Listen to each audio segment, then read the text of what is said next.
अभिनव झा की इस अनोखी कक्षा में आपका फिर से एक बार स्वागत है। हम लोग देख रहे थे चैप्टर नंबर 1 का fast track revision. Chapter number 1 में हम लोगों ने शुरू किया था कोविड-5 प्रोसेस रेफरेंस मॉडल। कोविड-5 में हम लोगों ने देखा था कि ये एक फ्रेमवर्क होता है जो गवर्नेंस करने के लिए और मैनेजमेंट करने के लिए किसी भी एंटरप्राइज आईटी में हम लोगों को स्ट्रक्चर, प्रैक्टिस और टूल देता है। इस कोविड-5 को हम लोग अपने बिजनेस नीड के हिसाब से कस्टमाइज कर सकते हैं। ये एक अम्ब्रेला फ्रेमवर्क की तरह होता है जिसमें दुनिया के तमाम जितने भी गवर्नेंस एंड मैनेजमेंट के लिए बेस्ट प्रैक्टिसेस होते हैं उसको इंटीग्रेट करके रखा जाता है। इसमें हम लोगों ने कंपोनेंट के बारे में देखा था।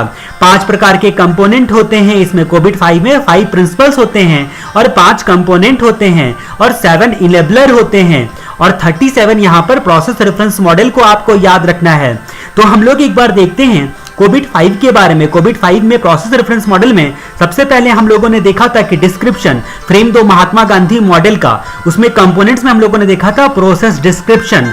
प्रोसेस डिस्क्राइब करना पड़ता है, ये एक इंपॉर्टेंट कंपोनेंट होता है बिजनेस प्रोसेस के हिसाब से। आईटी प्रोसेस को डिस्क्राइब करना गवर्नेंस एंड मैनेजमेंट के लिए प्रोसेस डिस्क्रिप्शन कहलाता है। और यहां पर हम लोगों ने उसके बाद देखा था 5 प्रिंसिपल। 5 प्रिंसिपल में हम लोगों ने 5वां प्रिंसिपल देखा था separating governance from management. Separating governance from management, तो इसी 2 पॉइंट को हम लोग मद्देनजर रखते हुए प्रोसेस रेफरेंस मॉडल, तो जैसा कि हम लोगों ने कंपोनेंट में देखा था प्रोसेस डिस्क्रिप्शन, उसके लिए रेफरेंस मॉडल बताया गया है कोविड-5 में ताकि गवर्नेंस और मैनेजमेंट जो है वो अच्छे तरीके से हो पाए। टोटल 37 रेफरेंस मॉडल दिए गए हैं, उसमें से 5 प्रोसेस जो होते हैं वो गवर्नेंस के लिए होते हैं। Evaluate, direct and monitor practice, EDM practices, EDM 01 से लेकर ईडीएम 05 तक गवर्नेंस के लिए, और बाकी 32 जो होते हैं वो मैनेजमेंट के लिए होते हैं। मैनेजमेंट के लिए ज्यादा है, देखो 32 है मैनेजमेंट प्रोसेस जिसका रेफरेंस दिया गया है और 5 गवर्नेंस प्रोसेस दिए गए हैं। यहां पर हम लोग ने देखा ईडीएम प्रैक्टिसेस। ईडीएम प्रैक्टिसेस में ईडीएम 01 से लेकर 05 तक 5 होते हैं टोटल। ईडीएम 01, 02, 03, 04 और 05, तो ईडीएम प्रैक्टिसेस 5 होते हैं। इसमें से तीसरा प्रैक्टिस हम लोगों को पढ़ना है, ईडीएम 03 हम लोगों को पढ़ना है जो रिस्क ऑप्टिमाइजेशन को इंश्योर करता है। ईडीएम 03 क्या होता है? ये थर्मामीटर की तरह होता है कि रिस्क आ रहा है और ऑप्टिमाइज हो रहा है, इस बात को इंश्योर करता है। लेकिन ये मैनेज नहीं करता है, केवल इंश्योर करता है, केवल ट्रिगर करता है, केवल इंडिकेटर की तरह काम करता है। लेकिन एक्चुअल में मैनेज करने वाला है एपीओ 12। एपीओ 12 एक्चुअल में मैनेज करता है रिस्क को। यहां पर ये इंश्योर करता है रिस्क ऑप्टिमाइजेशन को। तो गवर्नेंस प्रोसेस में 5 प्रकार के हैं। मैनेजमेंट प्रोसेस में हम लोगों ने देखा था एपीओ, बीएआई, डीएसएस और एमईए। अपू 22 से डीएसएस पढ़ती है मियां, जैसा कि हम लोगों ने याद किया था मैनेजमेंट प्रोसेस के लिए। अपू का मैनेजमेंट प्रोसेस ऐसा है कि वो 22 से डीएसएस पढ़ता है मियां, ऐसा हम लोग बोल रहे हैं। तो एपीओ टोटल 13 है। हम लोगों ने देखा था 13 कैसे है। हम लोगों ने एपीओ 12 देखा, हम लोगों को पढ़ना है जैसा कि हमने बोला कि इंश्योर करता है। यहां पर ईडीएम 03 रिस्क ऑप्टिमाइजेशन को, रिस्क के लिए कोविड 2 चीजों का टूल का इस्तेमाल करती है। पहला टूल इनका है 03 ईडीएम 03 और दूसरा टूल इनका है मैनेज करने के लिए एपीओ 12। तो टोटल 12 मैनेज करने के लिए है एपीओ का, अलाइन, प्लान एंड ऑर्गेनाइज 12।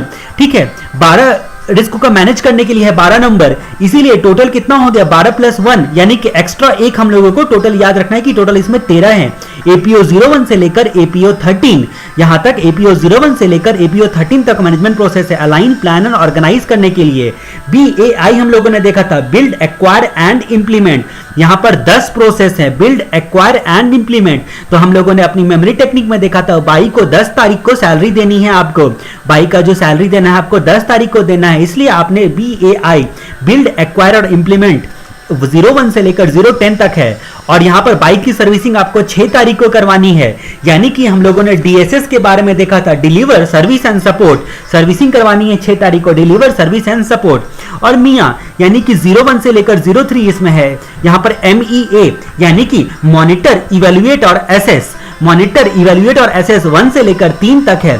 इसमें 02 हम लोगों को इंटरनल कंट्रोल पढ़ना है जो कि चैप्टर नंबर 1 के लास्ट में पढ़ना है। और 03 कंप्लायंस विद एक्सटर्नल रिक्वायरमेंट, जितने भी एक्सटर्नल कंप्लायंस होते हैं कानूनी, उस बात के लिए उस बात को मैनेज करने के लिए 03 होता है, 3 नंबर होता है कंप्लायंस विद एक्सटर्नल रिक्वायरमेंट के लिए। तो 5 प्रोसेस होते हैं गवर्नेंस के लिए, ईडीएम प्रैक्टिसेस, 5 प्रैक्टिसेस होते हैं गवर्नेंस प्रोसेस में बताए गए हैं EDM 01 से लेकर 05 तक, जिसमें इंश्योर करता है हम लोगों को रिस्क ऑप्टिमाइजेशन को 03, और APO 12 हम लोगों को देखना है, APO 12 रिस्क को मैनेज करता है। ठीक है, ये हमारे चैप्टर में पढ़ना है। तो APO 01 से लेकर 13 तक बाइक को सैलरी 10 तारीख को देनी है, 01 से लेकर 10, और बाइक की सर्विसिंग जो है वो 6 तारीख को करवानी है। तो यहाँ पर हम लोगों को DSS deliver service and support 01 से लेकर 6 तक, और उसके बाद MEA 01 से लेकर 3 तक, MEA 01 से लेकर 03 तक। यहाँ पर आपको 06 लिखना है और यहाँ पर 03 लिखना है। सॉरी, यहाँ पर मैंने 0 लिखना भूल गया। यहाँ पर आपको 06 और यहाँ पर 03 लिखना है। इसमें से 02 आपको इंटरनल कंट्रोल के बारे में बताता है, मैनेजमेंट कैसे करोगे आप इंटरनल कंट्रोल की, इफेक्टिवनेस, इफिशियंसी एंड कंसिस्टेंसी का। उसके बाद 03 बताता है कंप्लायंस विद एक्सटर्नल रिक्वायरमेंट के बारे में। तो इस तरीके से कुछ चीजों को हम लोगों को यहां पर याद रखना है। एक बार फिर से अगर हम लोग देखें तो प्रोसेस रेफरेंस मॉडल के COVID-5 के प्रोसेस रेफरेंस मॉडल में 2 चीजें होती हैं, governance process and management process. जैसा कि हम लोगों ने देखा था कंपोनेंट्स में दूसरा नंबर कंपोनेंट था प्रोसेस डिस्क्रिप्शन। प्रोसेस डिस्क्रिप्शन के लिए हम लोगों को यहाँ पर रेफरेंस दिया गया है, इसी को प्रोसेस डिस्क्रिप्शन मॉडल बोलते हैं। और यहाँ पर क्योंकि हम लोगों को बिजनेस मॉडल के COVID-5 की भाषा में, COVID-5 के फ्रेमवर्क में ढालना है, इसकी वजह से गवर्नेंस प्रोसेस के लिए यहाँ पर EDM 01 से लेकर 05 दिया गया है। उसके बाद यहाँ पर प्रिंसिपल नंबर 5 का भी आपको रेफरेंस देना है। COVID-5 के प्रिंसिपल नंबर 5 बोलता है separating governance from management, management को आपको गवर्नेंस वालों से सेपरेट रखना है। EDM 01 से लेकर 05, 03 इंश्योर करता है रिस्क ऑप्टिमाइजेशन को। मैनेजमेंट प्रोसेस में APO बाई DSS और MEA, तो अपू बाई को जो अपू बाई से DSS पढ़ता है मियाँ, ठीक है। तो APO अपू से हम लोगों ने देखा था अलाइन, प्लानर, ऑर्गेनाइज 01 से लेकर 13 तक। APO 12 आपको मैनेज रिस्क के बारे में बताता है। BAI में 01 से लेकर 10 और DSS deliver service and support में 01 से लेकर 06 और MEA 01 से लेकर 03, ठीक है। इसमें 02 इंटरनल कंट्रोल के बारे में बताता है और 03 कंप्लायंस विद एक्सटर्नल रिक्वायरमेंट के बारे में बताता है। अब एग्जाम में कैसे लिखना है, अगर आपको मान लो APO 12 के बारे में लिखने के लिए आ गया, या फिर COVID-5 में कैसे रिस्क को मैनेज किया जाता है इसके बारे में सवाल पूछा, तो आप बोलोगे EDM 03 जो होता है वो रिस्क को ऑप्टिमाइज करता है और 12 जो होता है वो मैनेज करता है। जब आप इसके बारे में बताते रहोगे तो आप फ्लो चार्ट के फॉर्म में बोलोगे COVID-5 प्रोसेस रेफरेंस मॉडल, और उसमें आप दो तरीके से डालोगे, एक गवर्नेंस प्रोसेस और दूसरा मैनेजमेंट प्रोसेस। गवर्नेंस प्रोसेस में आप EDM 01 से लेकर 05 बताओगे, और यहां पर जो है मैनेजमेंट प्रोसेस में 4 चीजें बताओगे, APO 01 से लेकर 13, BAI 01 से लेकर 10, DSS 01 से 06 और MEA 01 से लेकर 03। ये काफी इंपॉर्टेंट था, इसीलिए मैंने आपको दोबारा बताई। उसके बाद हम लोग 7 इनेबलर्स ऑफ COVID-5 के बारे में देखते हैं। तो COVID-5 के टोटल 5 कंपोनेंट होते हैं, जिसमें फ्रेम 2 महात्मा गांधी मॉडल का हम लोगों ने देखा था, ये 5 कंपोनेंट्स होते हैं। उसके बाद हम लोगों ने 5 प्रिंसिपल्स देखे थे, जिसमें हम लोगों ने सैफ अली खान सेपरेट होली खेलता है उसके बारे में देखा था। उसके बाद हम लोग बात करते हैं यहाँ पर 7 इनेबलर क्या क्या होते हैं। तो आजकल प्रिंसिपल्स को फोबिया हो गया है, पीपल को प्रिंसिपल फोबिया हो गया है, ठीक है। इस तरह से आपको 7 इनेबलर याद रखने हैं। तो सबसे पहले प्रिंसिपल, फोबिया, फिर पीपल।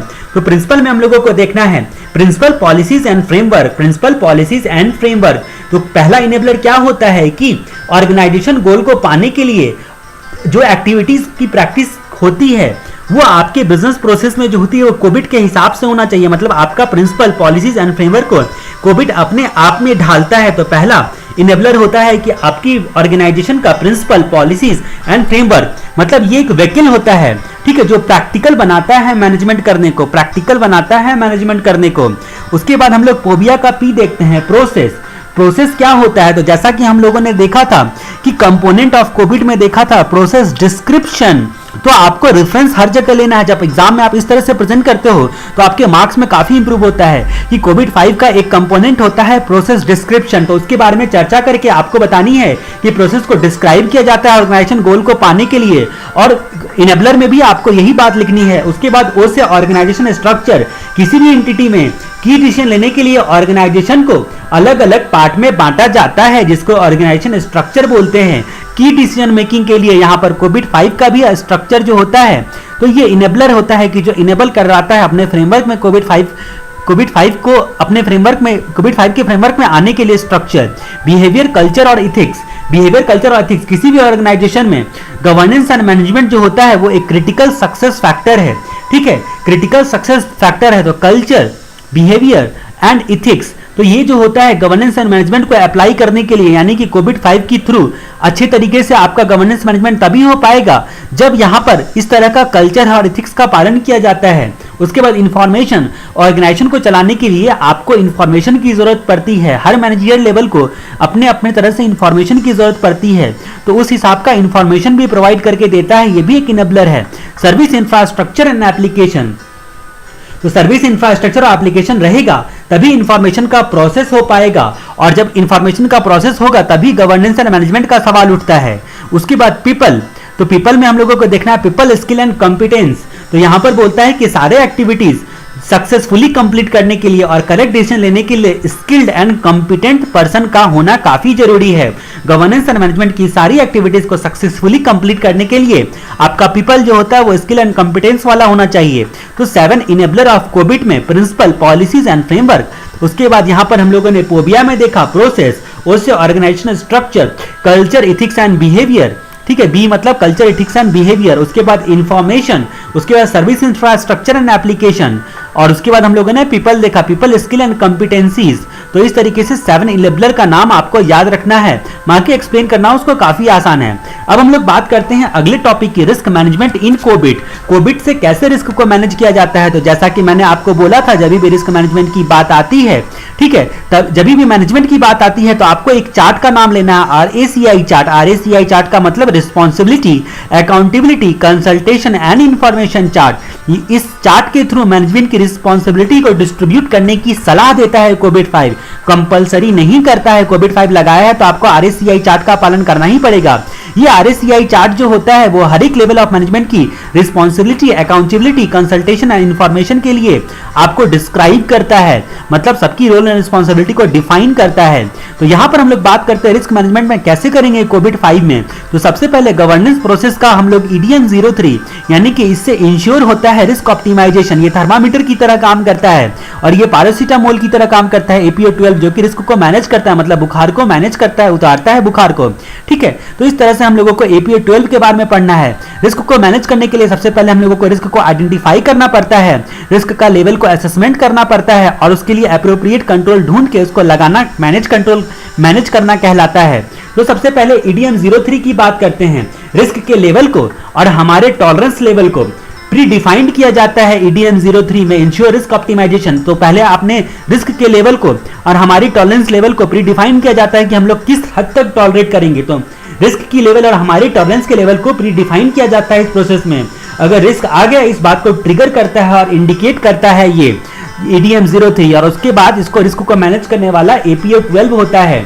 ठीक है, इससे क्या हो गया, इसे हो गया अलाइन बिजनेस ऑब्जेक्टिव को पाने के लिए, और रिस्क मैनेज को IT के साथ अलाइन करता है। रिस्क को मैनेज करने के लिए जब IT लगाओगे तो रिस्क आएगा, इसीलिए जो है IT और बिजनेस को ये आपस में अलाइन करके चलता है। रिस्क को मैनेज करते वक्त में भी प्लान, कौन से रिस्क को कैसे मैनेज करना है, यानी कि रिस्क मैनेजमेंट स्ट्रेटजी जो होती है अप्रोप्रिएट। तो जैसा कि 5T हम लोगों ने देखा था, उसको जो है इसके लिए प्लान करता है, ऑर्गेनाइज करता है। बिजनेस और IT को रिस्क के टर्म में, बिजनेस और IT को रिस्क के टर्म में ऑर्गेनाइज करता है। तो इस तरह से हम लोगों ने ये अलाइन करता है, उसके प्लान करता है, ऑर्गेनाइज करता है, ये चीज देखी। और उसके बाद एक और खास बात होती है APO-12 की, कि APO-12 क्या करता है, आपका enterprise risk management, overall enterprise risk management को के साथ इंटीग्रेट करता है। मतलब क्या, यहां पर मैनेजमेंट प्रोसेस जो होता है ये ERM का एक हिस्सा बन के रहता है, integrate with overall ERM। Enterprise risk management सही तरीके से हो पाए, इसीलिए इंफॉर्मेशन टेक्नोलॉजीज रिलेटेड रिस्क जो होते हैं उसको ERM के साथ इंटीग्रेट कर देता है। ठीक है, ताकि जितने भी एक्टिविटीज होते हैं रिस्क से एसोसिएटेड वो इंडिविजुअली मैनेज हो पाए सही तरीके से। इस बात को करने वाला APO-12 होता है। और जब आप यहां पर EDM 03 को और APO-12 को आप डिफाइन करते रहोगे रिस्क मैनेजमेंट इन कोविड में, तो RACI चार्ट का रेफरेंस दे दोगे। Responsibility, accountability, consultation and information chart इसको बोला जाता है। मतलब क्या कि कोविड-5 बोलता है कि EDM 03 और APO-12 दोनों मिलकर रिस्क को मैनेज करता है। ठीक है, तभी रिस्क का मैनेजमेंट जो होता है वो इफेक्टिव होता है। ये जो EDM 03 और APO-12 एक साइकिल की तरह काम करते रहता है, ये मैनेज करता है, फिर वापस EDM 03 के पास आता है और फिर APO-12 की तरह आता है। इसके एडिशनल में कोविड-5 ने रिस्क को मैनेज करने के लिए RACI चार्ट स्ट्रक्चर को सजेस्ट किया है, कंपलसरी नहीं किया है, सजेस्ट किया है। RACI चार्ट स्ट्रक्चर के अनुसार मैनेजमेंट के हर एक लेवल पर रिस्पॉन्सिबिलिटी और अकाउंटेबिलिटी डिफाइन होनी चाहिए, चाहे कोई भी लेवल ऑफ मैनेजमेंट क्यों ना हो। इस तरह से हम लोगों ने रिस्क मैनेजमेंट इन कोविड देखा। अब हम लोग बात करते हैं यूजिंग कोविड-5 बेस्ट प्रैक्टिसेस फॉर जीआरसी के लिए कोविड-5 बेस्ट प्रैक्टिसेस को यूज करना, यानी कि गवर्नेंस, रिस्क एंड कंप्लायंस के लिए। तो यहां पर गवर्नेंस, रिस्क एंड कंप्लायंस के लिए आप कोविड-5 के बेस्ट प्रैक्टिसेस को जो है यूज करना चाहते हो। कोविड-5 के लिए बेस्ट प्रैक्टिस बताए गए हैं जीआरसी प्रोग्राम में, ठीक है। जीआरसी प्रोग्राम के लिए जो होता है कोविड-5 ने बेस्ट प्रैक्टिसेस बताए हैं। कंप्लायंस पर्सपेक्टिव जो है उसको तो आपका कोविड-5 ऑलरेडी कंसिडर करके रखा रहता है, ये तो आपको पता ही है। लेकिन बिजनेस रिक्वायरमेंट को भी ये कवर करता है ताकि जीआरसी में गवर्नेंस, रिस्क एंड कंप्लायंस में आप जो कुछ भी इन्वेस्ट करो, जो भी पैसा लगाओ इस काम को करने के लिए, उसका इफेक्टिव यूज हो जाए, ज्यादा से ज्यादा फायदा हो जाए। तो कोविड-5 वाले जो जीआरसी प्रोग्राम होते हैं इसको इंप्लीमेंट करने के लिए किस किस चीजों की जरूरत पड़ती है, ये 8 बातें बताई गई हैं। कोविड-5 का जीआरसी प्रोग्राम, कोविड-5 बेस्ट प्रैक्टिस का जीआरसी प्रोग्राम जो होता है उसको इंप्लीमेंट करने के लिए किस किस चीजों की जरूरत पड़ती है, मतलब क्या क्या आपको स्टेप्स लेने पड़ेंगे। तो सबसे पहला बोलता है एप्लीकेबल जीआरसी रिक्वायरमेंट। तो आपको क्लियरली डिफाइन करना है कि जीआरसी की रिक्वायरमेंट क्या है ऑर्गेनाइजेशन में, आखिर क्यों जरूरत है गवर्नेंस, रिस्क एंड कंप्लायंस करने की। उसके बाद सेकंड बोलता है आइडेंटिफाई रेगुलेटरी एंड कंप्लायंस। तो जितने भी रेगुलेटरी और एप्लीकेबल कंप्लायंस है उसको ओवरऑल बेसिस पे आपको पहचानना है, जो आपके ऑर्गेनाइजेशन को एप्लीकेबल है जो कानून। उसके बाद जीआरसी स्टेटस, करंट स्टेटस क्या है जीआरसी का उसको रिव्यू करना है। गवर्नेंस, रिस्क एंड कंप्लायंस का करंट स्टेटस क्या है उसको रिव्यू करना है। उसके बाद मोस्ट ऑप्टिमल अप्रोच, जो आपके करंट जीआरसी स्टेटस हैं उसके हिसाब से आप एक्सपेक्टेड स्टेटस तक जाना चाहते हो, मतलब आपका जीआरसी और अच्छा करना चाहते हो, उसके लिए क्या अप्रोच आपको अपनाना चाहिए उसको डिटरमाइन करना, ये भी एक इंप्लीमेंटेशन का स्टेप है। उसके बाद फिर बोलता है सक्सेस मेजरिंग पैरामीटर, की पैरामीटर यानी कि स्टैंडर्ड और बेंचमार्क जो आपने जीआरसी स्टेटस को बढ़ाने के लिए चुन के रखा है, उस दिशा की ओर कितना सक्सेस मिल रहा है, इस बात के लिए आपका सक्सेस मेजर पैरामीटर जो है वो डिफाइन होना चाहिए। उसके बाद बोलता है प्रोसेस ओरिएंटेड अप्रोच। तो यहां पर प्रोसेस ओरिएंटेड अप्रोच जो होता है वो आपको हर लेवल ऑफ मैनेजमेंट के पर अप्लाई करना है जीआरसी के लिए, ताकि हर एक लेवल ऑफ मैनेजमेंट लगा रहेगा, एक साथ मिलकर काम करेगा, तभी जाके आपका जीआरसी ठीक से हो पाएगा। उसके बाद global best practices, adopt global best practices.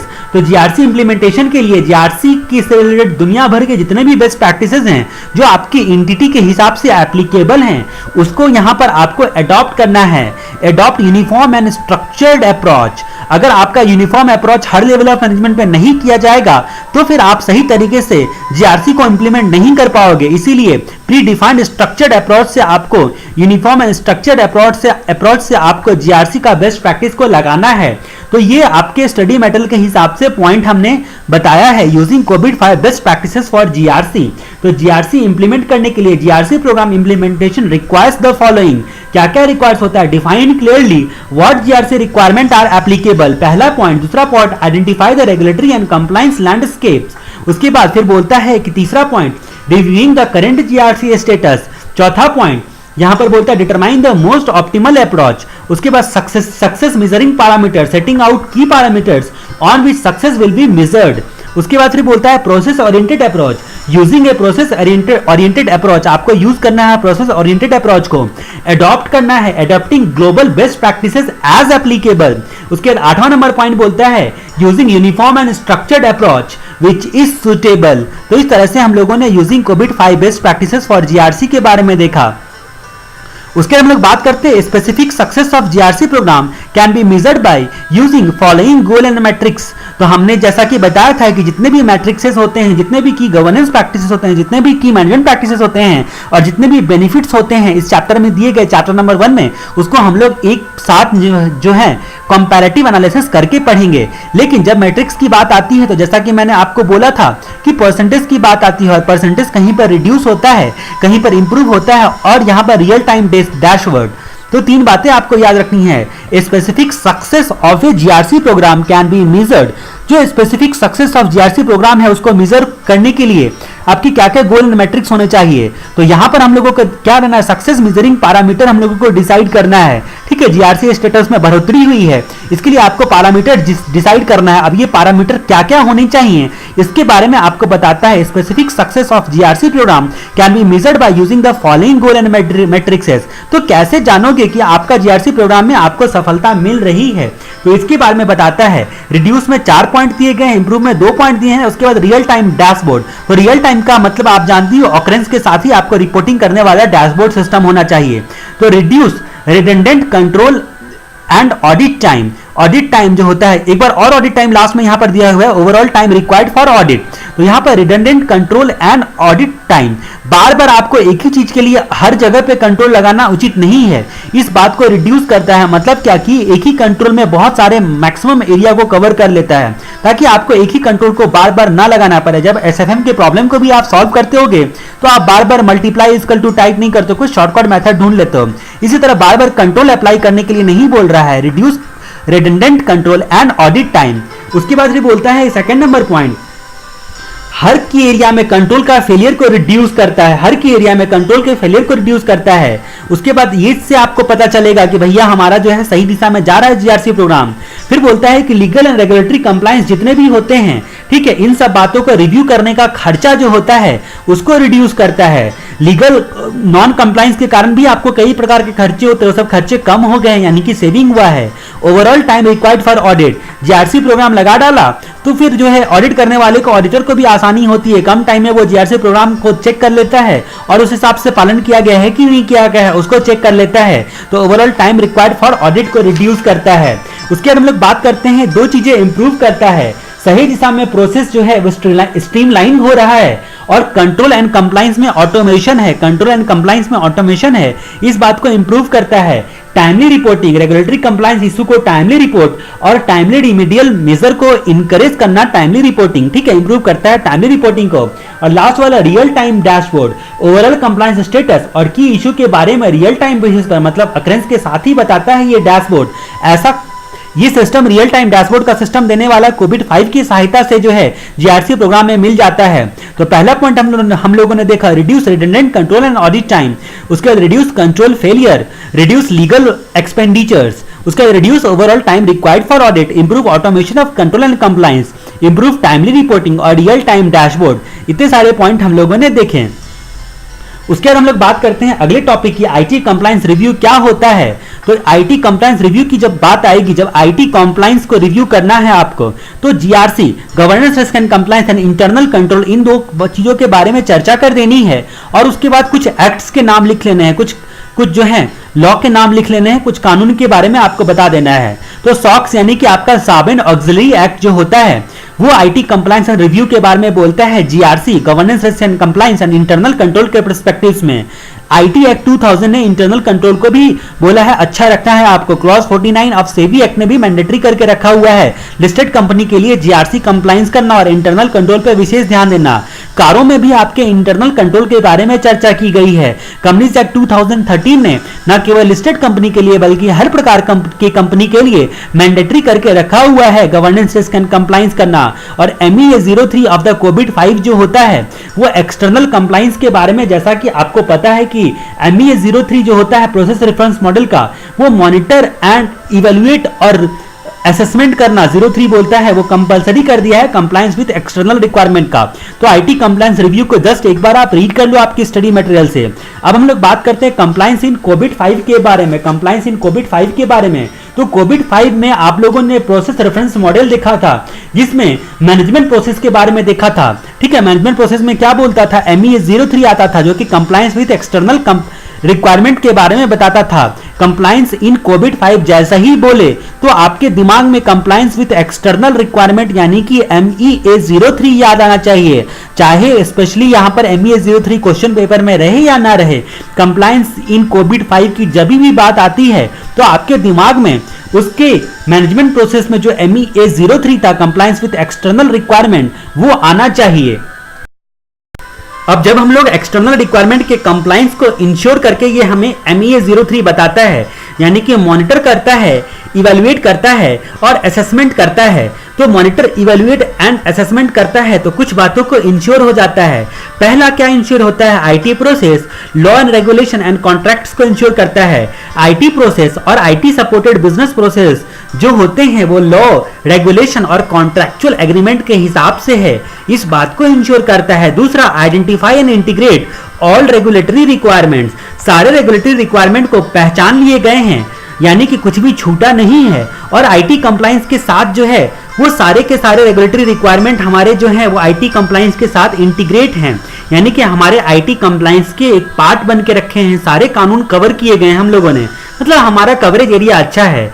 All enterprise activities including control activities, सारे इंटरप्राइज के एक्टिविटीज को कंट्रोल एक्टिविटीज में इंक्लूड किया गया है। जैसा कि हम लोगों ने देखा था फ्रेम 2 महात्मा गांधी मॉडल वाला, तो उसमें हम लोगों ने देखा था कि कंट्रोल के बारे में भी एक कंपोनेंट था। तो सारे इंटरप्राइज की जो भी एक्टिविटीज होती हैं वो कंट्रोल एक्टिविटीज के साथ जो है लगी हुई है, यानी कि आपका जो है एक्सटर्नल रिक्वायरमेंट कंट्रोल का, इंटरनल कंट्रोल का एक पार्ट हो जाता है कंट्रोल एक्टिविटीज में। उसके बाद RACI chart, proper governance and management के लिए हर एक लेवल पर मैनेजमेंट के लिए अकाउंटेबिलिटी एंड रिस्पॉन्सिबिलिटी चार्ट के हिसाब से बांटा गया है। ठीक है, तो यहां पर हम लोगों ने आरएसीआई चार्ट का रेफरेंस भी ले लेना है। उसके बाद जीईआईटी के सारे गवर्नेंस एक्टिविटीज को कोविड-5 रेफरेंस मॉडल के गवर्नेंस डोमेन ने, ठीक है, वो कवर किया हुआ है। गवर्नेंस डोमेन ने इसकी सारी एक्टिविटीज को कवर किया हुआ है। ठीक है, यानी कि आपको गवर्नेंस डोमेन के हिसाब से कोविड-5 को लगा डाला तो आपका जीईआईटी को भी इंश्योर करता है। उसके बाद हॉलिस्टिक मैनर में रिस्क मैनेजमेंट को इंश्योर करता है। कोविड-5 कंप्लायंस में इतनी सारी बातें आपकी लिखी हुई है, ये पॉइंट्स में नहीं है, बट स्टिल हमने आपको पॉइंट में करके बताया है। आप जस्ट स्टडी मेटल में ही इसको नोट डाउन कर दो। उसके बाद हम लोग बात करते हैं की management practices for IT compliance. फिर से मैनेजमेंट प्रैक्टिसेस आ गया। ठीक है, तो कहीं गवर्नेंस प्रैक्टिस आता है। गवर्नेंस प्रैक्टिस में इत्तेफाक से ईडीएम दोनों जगह मिला हमें, लेकिन मैनेजमेंट प्रैक्टिसेस में हर जगह ईडीएम नहीं होता है, अलग अलग होता है। एक जगह हम लोगों ने देखा था रिस्क मैनेजमेंट में सीएम अर्थ, और यहां पर देखो कोको है, सीएम अर्थ कोको का वाला पीता है। ठीक है, तो कोको है यहां पर।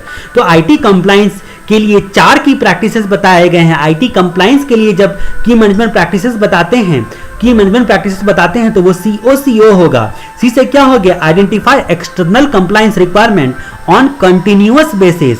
आपको कंटिन्यूअस बेसिस पर आइडेंटिफाई करता है एक्सटर्नल कंप्लायंस के लिए रिक्वायरमेंट को। कोई भी अगर चेंज आया लोकल या इंटरनेशनल लॉ में तो उसको वो अपडेट करके हमें बताएगा कि भाई अब आपको ऐसे नहीं वैसे करना है। उसके बाद उससे optimise response to external requirement, review करना है और एडजस्ट करना है अपनी पॉलिसीज को लीगल रिक्वायरमेंट के हिसाब से। हमारी जो भी पॉलिसी है वो कानून के दायरे में रह के होनी चाहिए। ठीक है, तो ऑप्टिमाइज करता है इस बात को, रिस्पॉन्स टू एक्सटर्नल रिक्वायरमेंट को। उसके बाद सी से हो गया कंफर्म एक्सटर्नल कंप्लायंस, सारे लीगल और कॉन्ट्रैक्चुअल रिक्वायरमेंट को कंफर्म करता है आईटी कंप्लायंस के लिए करना। ये भी एक की प्रैक्टिस है, आपको सारे जो होते हैं लीगल और कॉन्ट्रैक्चुअल रिक्वायरमेंट को कंफर्म करना है। उसके बाद बोलता है लास्ट वाला पॉइंट बोलता है obtain assurance of external compliance. Assurance जो होता है वो ऑब्टेन करना है, एक्सटर्नल कंप्लायंस का एश्योरेंस को आपको ऑब्टेन करना है। ये भी प्रैक्टिस आपकी होनी चाहिए। तो सबसे पहले पहचानना है कंटिन्यूअस बेसिस पर एक्सटर्नल कंप्लायंस के रिक्वायरमेंट को, ऑप्टिमाइज करना है एक्सटर्नल कंप्लायंस के रिस्पांस को, कंफर्म करना है एक्सटर्नल कंप्लायंस को, और ऑब्टेन करना है एश्योरेंस एक्सटर्नल कंप्लायंस से। मतलब क्या? सबसे पहले आपको आइडेंटिफाई करना है एक्सटर्नल कंप्लायंस जो है वो क्या क्या पालन आपको करने हैं। इस बात को आपने आइडेंटिफाई कर लिया।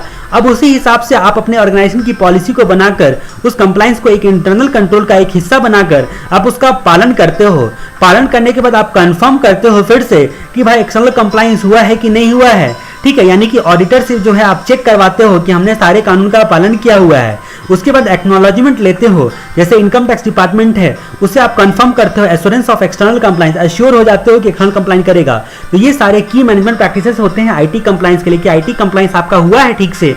इस बात के लिए आपको ये प्रैक्टिस बताता है कि ये प्रैक्टिस आप पालन करना ही पड़ेगा आपको। उसके बाद बोलते हैं की metrics for assessing compliance process.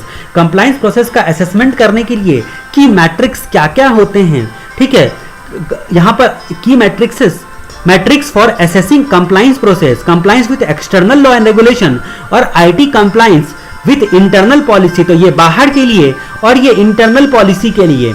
तो ये 2 पार्ट में दिया गया है कि matrix for assessing compliance process को असेसमेंट करने के लिए।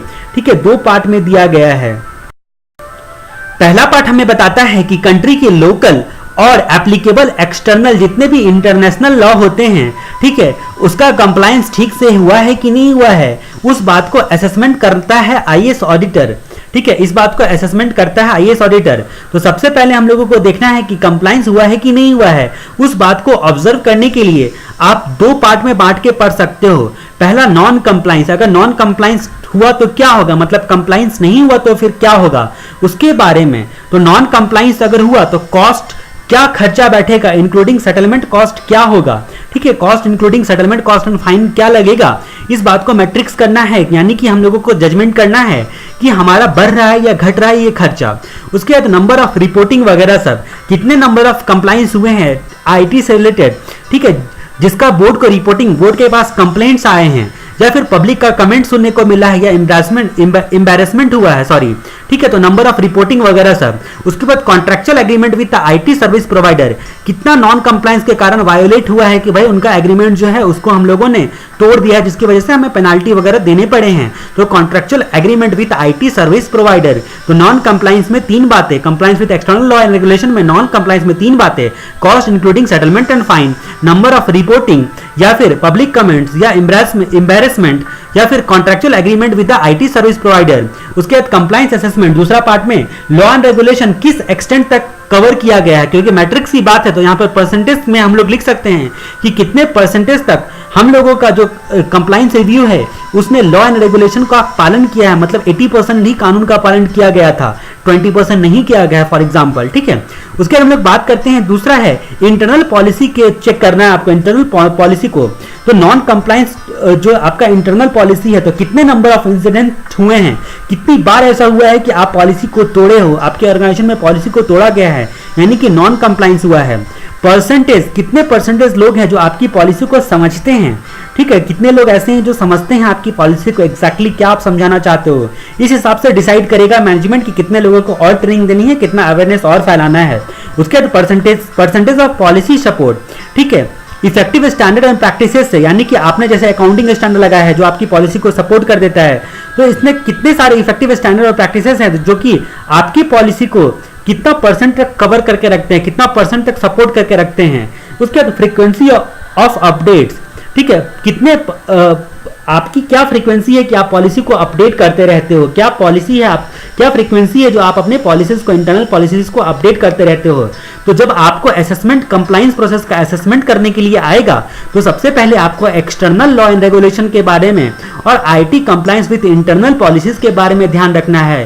Compliance with external law and regulation में नॉन कंप्लायंस के इफेक्ट देखने हैं, क्या लगेगा खर्चा इंक्लूडिंग सेटलमेंट एंड फाइन का, कितने नंबर ऑफ रिपोर्टिंग हुए हैं जो कि बोर्ड के पास गए हैं रिपोर्ट, पब्लिक कमेंट हुआ है या फिर एम्बैरेसमेंट हुआ है, या फिर contractual agreement with IT service provider, और कंप्लायंस असेसमेंट किस एक्सटेंट तक कवर करके रखा है आपकी इंटरनल पॉलिसीज ने।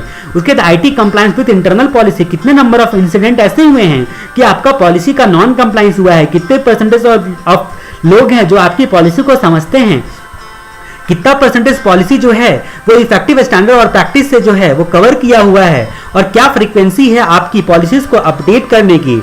इस तरह से हम लोगों ने देखा। इंफॉर्मेशन सिस्टम एश्योरेंस की बात करते हैं, ये एश्योरेंस देने वाला कौन होता है, ऑडिटर होता है। ऑडिटर को दो बातों को चेक करना होता है कि आईटी इन्वेस्टमेंट से जो आपके बिजनेस को कितने फायदे मिले हैं और रेगुलेटरी रिक्वायरमेंट का ठीक से पालन हो रहा है या नहीं हो रहा है, तब जाके वो अपना एश्योरेंस देता है। जब एश्योरेंस की बात आती है तो ऑडिटर का ख्याल आता है, और जब ऑडिटर का ख्याल आता है तो आईटी इन्वेस्टमेंट और रेगुलेटरी रिक्वायरमेंट को पॉइंट ऑफ व्यू में आपको आंसर को लिखना है। Using Covid 5 for information system assurance, Covid 5 को आप एश्योरेंस के लिए इस्तेमाल करते हो, यानी कि ऑडिटर को बोलते हो कि भाई आप जो हैं, ऑडिटर को भी सहायता करता है कोविड 5 जो होता है, कोविड 5 का लिस्ट उठाता है और आपके इंटरप्राइज में जिसका पालन किया गया है दोनों को चेक कर लेता है, अपना जो है एश्योरेंस दे देता है। ठीक है, तो जैसा कि आपको पता है कि किसी भी इंटरप्राइज में, किसी भी तरह के इंटरप्राइज में दो बेसिक फंक्शंस जो होते हैं वो ऑडिटर को एश्योरेंस देने के लिए करने पड़ते हैं। पहला कि नॉलेज ऑफ बिजनेस लेना पड़ता है, उसके हिसाब से सब चीज का पालन हो रहा है या नहीं हो रहा है इस बात के लिए, और इंटरनल कंट्रोल की इफेक्टिवनेस, इफिशियंसी और कंसिस्टेंसी को देखना पड़ता है। तो किसी भी सिस्टम का एश्योरेंस देने के लिए ऑडिटर को दो काम निश्चित करना पड़ता है, बिजनेस का नॉलेज लेना पड़ता है और इंटरनल कंट्रोल को चेक करना पड़ता है। हाउ कोविड 5 support to auditor while giving assurance, ठीक है, ऑन इंफॉर्मेशन सिस्टम पर जब एश्योरेंस दे रहा होगा तो कैसे कैसे ऑडिट को जो होता है ऑडिटर को सपोर्ट करता है, इसके बारे में हम लोग जानते हैं कि कैसे कैसे सपोर्ट करता है। तो कोविड 5 जो होता है वो नॉन टेक्निकल लैंग्वेज में लिखा होता है, इसीलिए इंफॉर्मेशन टेक्नोलॉजी का एक्सपर्ट ना होने के बावजूद भी जितने भी आईटी रिलेटेड रिस्क होते हैं या इशू होते हैं उसको समझकर एश्योरेंस दे सकता है। तो ये एक सपोर्टिव टूल की तरह काम करता है कोविड 5, ठीक है, और एक प्री डिफाइंड स्ट्रक्चर प्रैक्टिसेस और टूल भी देता है ऑडिटर को भी ऑडिट करने के लिए। उसके बाद सिंगल फ्रेमवर्क, तो यहां पर बोलता है कि जीआरसी के जितने भी रिलेटेड कंप्लाइंस होते हैं कोविड 5 उसको एक ही प्लेस पर ला के रख देता है, चाहे वो एक्सटर्नल कंप्लाइंस हो या इंटरनल कंप्लाइंस हो, जैसा कि अभी अभी हम लोगों ने देखा। तो इससे क्या होता है, एक ही जगह पर आ जाता है तो ऑडिटर को चेक करना आसान हो जाता है। ये एक्सटर्नल या फिर इंटरनल पॉलिसीज की बात हो रही है, तो उस दोनों के लिए जो होता है वो सिंगल प्लेटफॉर्म पर लाकर रख देता है। उसके बाद ये एक अम्ब्रेला फ्रेमवर्क की तरह होता है, कोविड 5 एक अम्ब्रेला फ्रेमवर्क की तरह होता है जिसमें ITIL, ISO 27001 और कई भी स्टैंडर्ड होते हैं, यानी कि उन सब के जो एश्योरेंस के लिए उन सब में जो चीजें बताई गई है, स्ट्रक्चर प्रैक्टिसेस और टूल बताए गए हैं, उसका भी फायदा यहाँ पर ऑडिटर को मिल जाता है। तो इस तरह के तरीके से हम लोगों ने देखा using Covid 5 for information system assurance. उसके बाद अगले टॉपिक पे आते हैं, evaluating IT governance structure and practices by internal auditor. Internal auditor की बात करते हैं। इंस्टीट्यूट ऑफ इंटरनल ऑडिटर ने दो बातों के लिए गाइडेंस दिया हुआ है इंटरनल ऑडिटर को। इंस्टीट्यूट ऑफ इंटरनल ऑडिटर, पहला कि इवैल्यूएट करो आईटी गवर्नेंस का स्ट्रक्चर कैसा है, गवर्नेंस का स्ट्रक्चर और प्रैक्टिसेस कैसा है उसको इवैल्यूएट करना, और दूसरा sample area for GRC review, governance risk and compliance को रिव्यू करने के लिए कुछ सैंपल एरिया बताया है। किसने बताया है? इंस्टीट्यूट ऑफ इंटरनल ऑडिटर ने बताया है। किसके लिए बताया है? इंटरनल ऑडिटर के लिए बताया है, ठीक है। तो the institute of internal auditor ने आईटी गवर्नेंस को इवैल्यूएट करने के लिए गाइडेंस दिया है ताकि इंटरनल ऑडिटर ठीक से इवैल्यूएट कर पाए आईटी गवर्नेंस का structure and practices. Institute of internal auditor, ठीक है, वो क्या बोलता है? बोलता है कि आप जो हैं लो पर छत पर जाकर आप इसको याद कर लो, पर छत पर जाकर याद करोगे तो आपको याद हो जाएगा। IT governance structure and practices को इंटरनल ऑडिटर आप हो और आप याद करने के लिए जा रहे हो, ठीक है। इंस्टीट्यूट ऑफ इंटरनल ऑडिटर ने क्या बोला है? तो याद कर लो पर छत पर जाकर, LOPRCP, ठीक है, किसी भी तरह करके आपको एसोसिएट करना है। जस्ट आप इमेजिन करोगे कि एग्जाम में ये क्वेश्चन आ गया, evaluate IT governance structure and practices by internal auditor. आपको कुछ भी याद नहीं आ रहा है, आपको इवैल्यूएट करना है, इंटरनल ऑडिटर हो आप, इस तरह से आपको सोचना है और आईटी गवर्नेंस स्ट्रक्चर और प्रैक्टिस को इवैल्यूएट करना है। तो आप दौड़ के छत की ओर भाग रहे हो, एग्जाम हॉल है उसके छत की ओर भाग रहे हो, पीछे से आपके टीचर आते हैं, वो पूछते हैं कहां जा रहे हो, तो बोला आपने बोला कि इंस्टीट्यूट ऑफ इंटरनल ऑडिटर ने बोला था कि याद कर लो पर छत पर जाकर, ठीक है। तो इस तरह से आपको एसोसिएट करना है।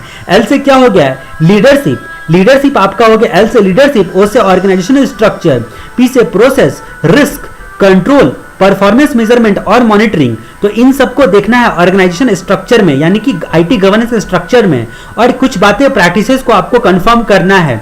इस चीज से आप इवैल्यूएट कर सकते हो। तो गवर्नेंस आईटी गवर्नेंस स्ट्रक्चर में आ गया लीडरशिप, ऑर्गेनाइजेशन स्ट्रक्चर, ठीक है, और प्रोसेस का स्ट्रक्चर। प्रैक्टिसेस में आ गया रिस्क, कंट्रोल और परफॉर्मेंस मेजरमेंट। तो पहला पॉइंट आपका गवर्नेंस स्ट्रक्चर में डाल सकते हो, ठीक है, लीडरशिप, ऑर्गेनाइजेशन स्ट्रक्चर और बिजनेस प्रोसेस का स्ट्रक्चर, और आखिरी 3 पॉइंट रिस्क, कंट्रोल और परफॉर्मेंस मेजरमेंट को आप प्रैक्टिसेस में डाल सकते हो, ठीक है। तो इस तरह से हम लोगों ने लीडरशिप के बारे में जाना।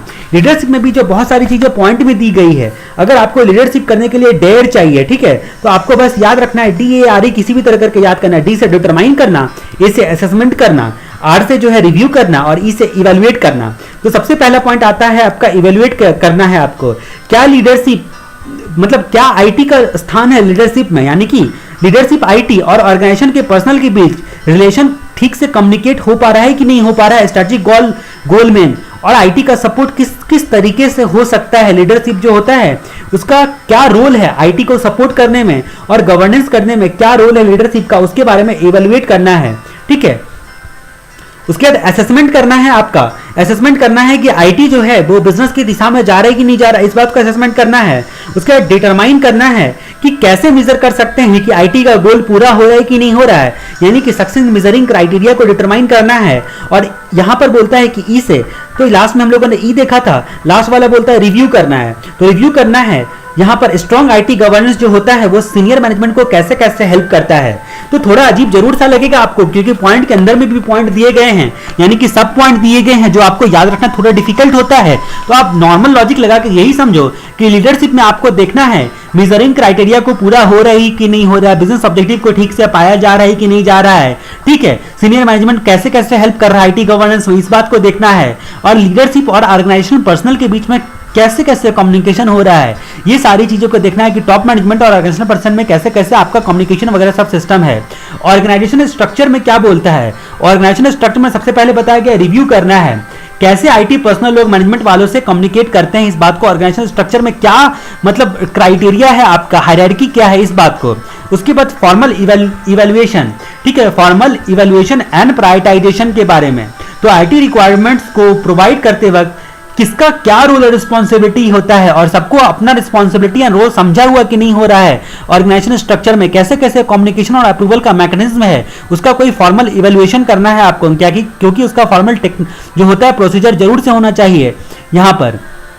उसके बाद बात करते हैं प्रोसेस की। हमारा पॉइंट नंबर 3 क्या बोलता है प्रोसेस करने की बात में, तो यहाँ पर पॉइंट नंबर 3 में बोलता है दो बातें बताई गई है, पहला इवैल्यूएट करने के लिए और दूसरा प्रोसीजर का पालन करने के लिए बिजनेस प्रोसेस का। तो इवैल्यूएट करना है किस चीज को, जहां पर प्रोसेस आता है तो आपको बिजनेस प्रोसेस और आईटी प्रोसेस की याद आती है। आईटी प्रोसेस क्या है, और मतलब आईटी प्रोसेस में आने आईटी को जिस हिसाब से लगा है उस हिसाब से रिस्क मैनेजमेंट करने के लिए क्या क्या प्रोसेस और क्या क्या कंट्रोल का पालन किया जा रहा है। और दूसरा यहां पर प्रोसेस में बताया गया दूसरा पॉइंट में प्रोसीजर, आईटी मतलब आईटी सर्विसेज से आपको लगातार डिलीवरी हो सकती है या नहीं हो सकती है, इस बात को इवैल्यूएट करने के लिए क्या क्या प्रोसीजर बताए गए हैं ताकि आईटी सर्विसेज जो है उससे इफेक्टिव रिजल्ट हमें लगातार मिल सके।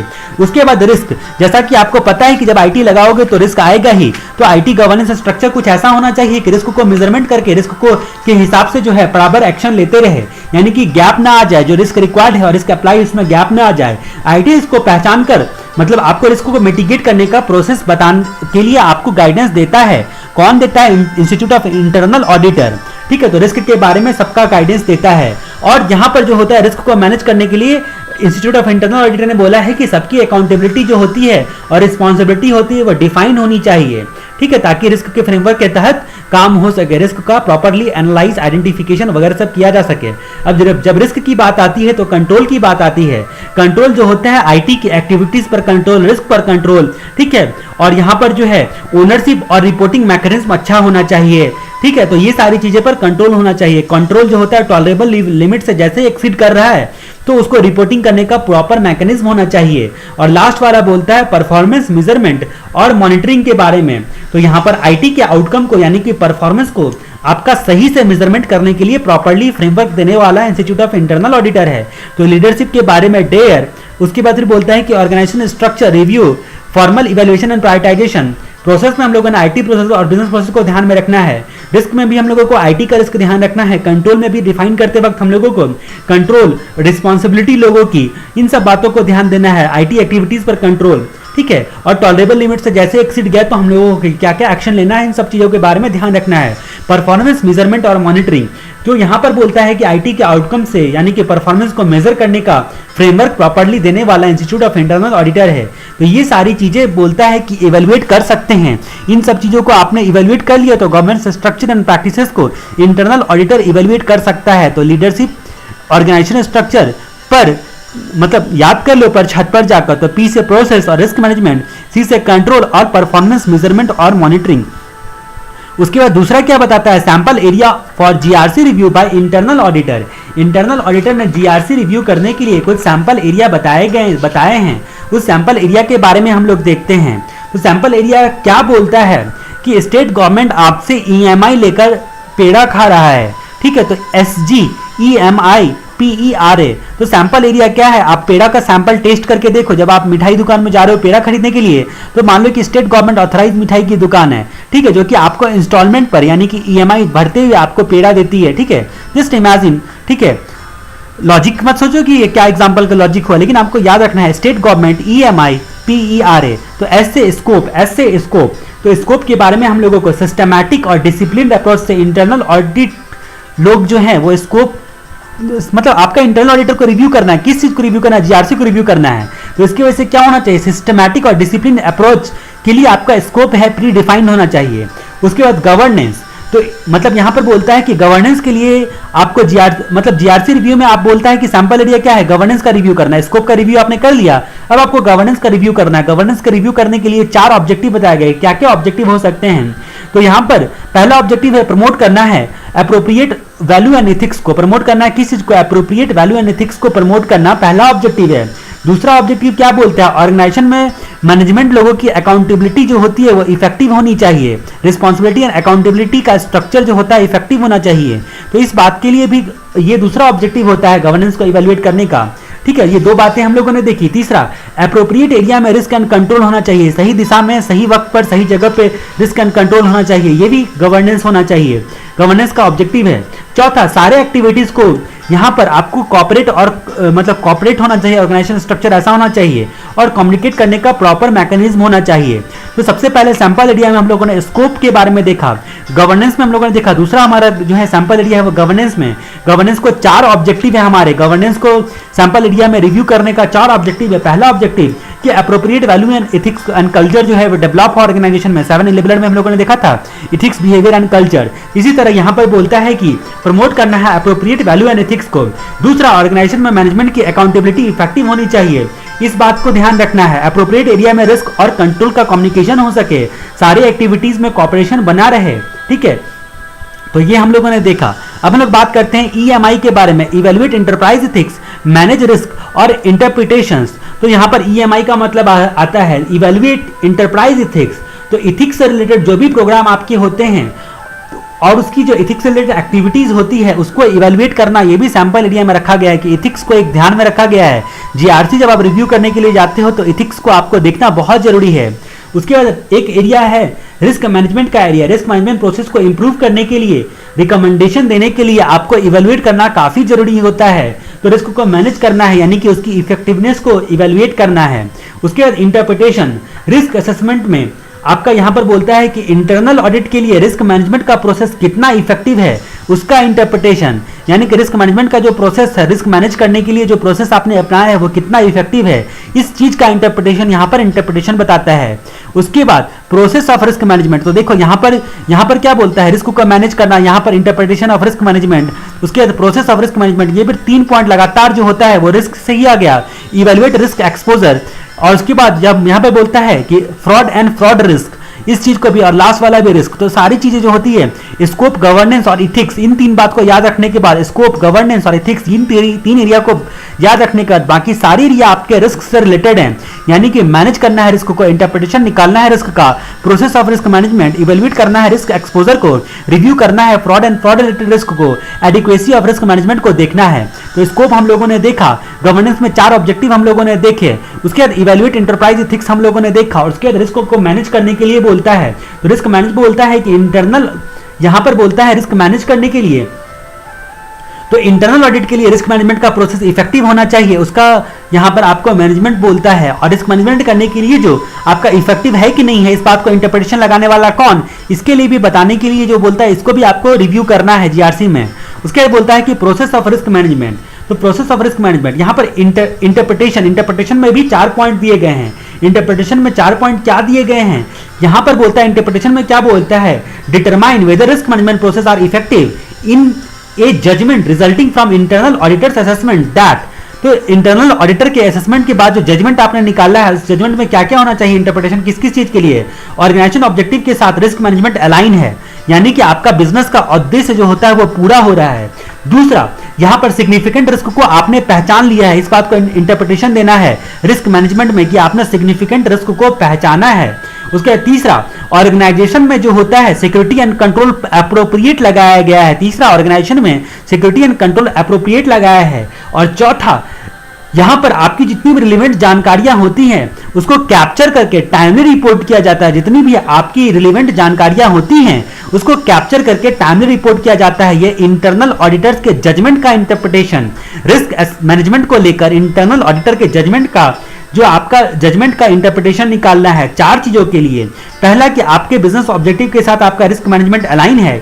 दूसरा, आपकी जितनी भी जो सिग्निफिकेंट रिस्क होते हैं उसको निश्चित तौर पे पहचान लिया गया है, जितने भी आपके रिस्क हैं उसके हिसाब से आपका कंट्रोल एंड सिक्योरिटी एप्रोप्रिएट लगाया गया है। और चौथा, रिलेवेंट जानकारियों को टाइमली कैप्चर कर लिया जाता है। ये इंटरप्रिटेशन में देखना है। उसके बाद PERA की बात हम लोग करते हैं, process of risk management. Process of risk management में हमें क्या बोलता है? रिस्क मैनेजमेंट प्रोसेस में रिस्क असेसमेंट से लेकर रिस्क मैनेजमेंट तक सभी प्रोसेस को इंटरनल जो होता है, इंटरनल ऑडिटर जो होता है, उसको चेक करना है। Risk management, process of risk management, risk manage risk में ही हमारा प्रोसेस भी आ जाना चाहिए, लेकिन अलग पॉइंट ही है। Evaluate risk exposure, risk exposure को इवेल्युएट करना है, मतलब रियल रिस्क जो होता है उसको इवेल्युएट करना है 5 फैक्टर को कंसीडर करते हुए। रिस्क प्रोसीजर को, एक्सपोजर को आपको इवेल्युएट करना है, मतलब रिस्क अगर एक्सपोज हो गया तो उसका इंपैक्ट पड़ेगा, यानी कि हमारे को लॉस हो सकता है, फाइनेंशियल या नॉन फाइनेंशियल लॉस, रिस्क अगर मेटरलाइज हो गया तो। इसलिए बोलता है कि 5 फैक्टर को आपको कंसीडर करना है। रिस्क एक्सपोजर को इवेल्युएट करने के लिए 5 फैक्टर को कंसीडर करना है। अचीव रियल, ठीक है। कौन कौन से 5 फैक्टर है? अचीव, REAL, तो यहां पे पहला पॉइंट है अचीव, दूसरा पॉइंट REA और L। तो रिस्क एक्सपोजर की वजह से क्या होता है, हमें नुकसान हो सकता है, तो इसमें क्या क्या 5 फैक्टर को कंसीडर करना है। ऐसा तो नहीं है कि कहीं हमारे रिस्क की वजह से हम जो है अपने ऑर्गेनाइजेशन स्ट्रक्चर को अचीव नहीं कर पा रहे हैं, ठीक है। तो सबसे पहले हम लोगों को क्या कंसीडर करना है? Achievement of organisation strategic objective. क्या स्ट्रेटेजिक ऑब्जेक्टिव को हम लोग पाए हैं? क्या ऐसा तो नहीं है कि रिस्क एक्सपोजर की वजह से हमें प्रॉब्लम आ गई है? उसके बाद अचीव के बाद R है, तो R हमारा क्या बोलता है? Reliability and integrity of financial and operational information. जो आपके फाइनेंशियल और ऑपरेशनल इंफॉर्मेशन है वो कितना रिलायबल है, आपका इंफॉर्मेशन जो है वो कितना रिलायबल है, इस बात को भी यहाँ पर फैक्टर में कंसिडर किया गया है। REAL, ई का मतलब क्या होगा? Effectiveness and efficiency of operation and programme. आपके ऑपरेशन एंड प्रोग्राम की क्या इफेक्टिवनेस और क्या इफिशियंसी है। उसके बाद ए से सेफगार्ड ऑफ एसेट्स, आपका सेफगार्ड ऑफ एसेट्स को भी आपको देखना है, इवेल्युएट करते वक्त में एक फैक्टर कंसिडर करना है। और law and regulation, policy and procedure और कॉन्ट्रैक्ट का कंप्लाइंस हो रहा है कि नहीं हो रहा है, तो REAL, एल से मतलब रियल हो गया, तो अचीव, REA और L। Expose, evaluate risk exposure में आपके ये 5 पॉइंट आ गए, अचीव, REAL। तो इवेल्युएट किस चीज को करना है? 5 फैक्टर को मद्देनजर रखते हुए करना है। पहला, achievement of organisation strategic objective. दूसरा, reliability and integrity of financial and operational information. E से effectiveness and efficiency of operational and program. उसके बाद ए से सेफगार्डिंग ऑफ एसेट्स और एल से compliance with law and regulations. उसके बाद हमारा क्या बोलता है कि सैंपल एरिया में एक एरिया ये है, review fraud and fraud risk. Fraud and fraud risk को हम लोगों को इवेल्युएट करना है और रिव्यू करना है, मतलब फ्रॉड का चांस कहां है, क्या है, इन सब चीजों को देखना है। और ए से आता है एड्रेस, मतलब adequacy of risk management process. जो भी रिस्क मैनेजमेंट प्रोसेस में मिला है उसके दौरान आपकी एडिक्वेसी मैनेज हो रही है या नहीं हो रही है, इस बात को देखना है। Adequacy of risk management process, इस बात को देखना है। तो sample area of GRC review by internal auditor में हम लोगों ने देखा है state government scope and governance, EMI, evaluate enterprise ethics, manage risk, interpretations, ठीक है। उसके बाद हम लोगों ने देखा कि PERA, process of risk management, evaluate of risk exposure, review of fraud and fraud risk और address adequacy of risk management. Please आप बैक करके इसको बार बार सुन लिया करो। तो sample area for review of internal auditor जो है वो आपको ध्यान में रखना है। यहाँ पर थोड़ा कॉम्प्लेक्स इसलिए हो जाता है क्योंकि जैसे यहाँ पर सब पॉइंट में भी फैक्टर्स दिए गए थे, यहाँ पर भी फैक्टर्स दिए गए थे, ठीक है, यहाँ पर भी फैक्टर्स, ऑब्जेक्टिव्स दिए गए थे। तो ये सारी चीजें होती हैं कि सब पॉइंट जब आता है, पॉइंट के अंदर में भी एक तो पॉइंट को याद रखना है, ऊपर से सब पॉइंट को याद रखना है। तो आपको ओवरऑल जायजा लेना है बस, और उसके हिसाब से स्टडी मटेरियल की से और प्रैक्टिस मटेरियल से आपको जो है अच्छे तरीके से तैयार करना है sample area of GRC review by internal auditor के बारे में।